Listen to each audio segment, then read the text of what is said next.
Le groupe est parti en courant. Et là, on s'est penché, on a vu que toute la fosse, tous les gens dans la fosse, donc en bas, se sont allongés au sol, ça a commencé à hurler, et puis on s'est penché pour regarder ce qui se passait. Et là, il y avait un homme qui avait sa kalachnikov et qui tirait dans le tas. On n'entendait pas s'il parlait, je pense pas qu'ils étaient en train de parler, mais il tirait, juste il tirait dans le tas. Et là, on a compris que.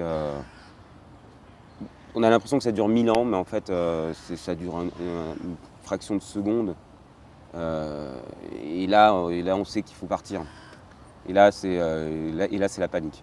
Là, c'est la panique. Là, tu cours, tu te jettes sur les fauteuils. S'il y a quelqu'un qui ne bouge pas, ben, tu le pousses, tant pis pour lui. Et c'est ça qui est c'est horrible. Quand on y pense, c'est vraiment horrible. On est le comble de ce que représente la société aujourd'hui. C'est l'individualisme, l'égoïsme. On est tout seul et on pousse. J'ai juste pensé à ma sœur. J'ai même pas pensé à mon ami. J'ai juste pris la main de ma sœur pour lui dire mais fonce. Et puis c'est là qu'on a couru. On n'est pas des sportifs du tout, mais on se met à sauter sur le haut des chaises. On s'est jeté au sol, on était accroupis, on a rampé derrière les fauteuils parce qu'on voyait les gens tomber. Et on voyait bien qu'il y avait des impacts de balles sur les murs, ça arrivait, ça tirait dans tous les sens.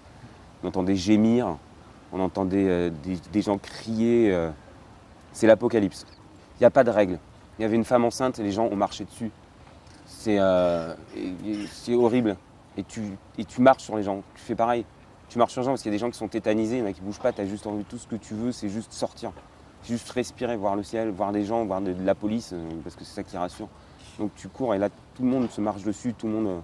Et puis au final, c'est une telle panique que ben, les gens se perdent. Il y en a sûrement qui sont sortis. Il y a un terroriste qui est arrivé en bas qui a commencé à tirer dessus.